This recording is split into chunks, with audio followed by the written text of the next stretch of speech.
તો અમદાવાદમાં પણ નવરાત્રી દરમિયાન મહિલાઓની સુરક્ષા માટે પોલીસે વિશેષ આયોજન કર્યું છે।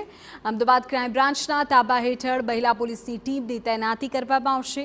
શહેરમાં આયોજિત મોટા ગરબા આયોજનમાં મહિલા પોલીસ કર્મીઓને ફરજ સોંપાશે। આ મહિલા પોલીસ કર્મચારીઓ ગરબાના વિવિધ સ્થળ પર ભીડમાં જઈને કાયદો વ્યવસ્થાની સ્થિતિ પર નજર રાખશે। મહિલાઓની છેડતી અસામાજિક તત્વોની અવરચંડાઈ જણાશે તો મહિલા પોલીસકર્મી તેને પાઠ ભણાવશે। હાલ શહેરમાંથી વિવિધ આયોજકોએ ગરબા આયોજન માટે પોલીસ વિભાગ પાસે મંજૂરી માંગી છે, ત્યારે કાયદો વ્યવસ્થાની સ્થિતિ કથળે નહીં તે માટે પોલીસ સીસીટીવી દ્વારા પણ બાજ નજર રાખશે। નવલા નોરતાનું પર્વ શાંતિપૂર્ણ માહોલમાં સંપન્ન થાય તેવા પ્રયાસો કરાશે।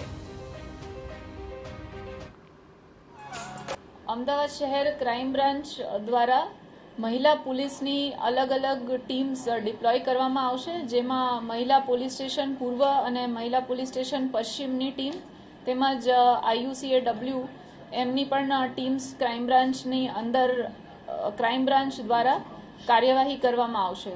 ખાસ કરીને 4 રસ્તા છે, સિગ્નલ્સ છે, ઇનલેટ આઉટલેટ રસ્તા, ખાસ કરીને એવા ડાર્ક સ્પોટ્સ આઈડેન્ટિફાઈ કરવામાં આવશે જ્યાં લાઇટિંગ નથી, તો ઓર્ગેનાઇઝર સાથે મળીને સીસીટીવી આવા તમામ જગ્યાઓ ઉપર લાગી જાય અને એવો એક પણ ખૂણો ન બચે કે જ્યાં સીસીટીવી કવરેજ ના હોય।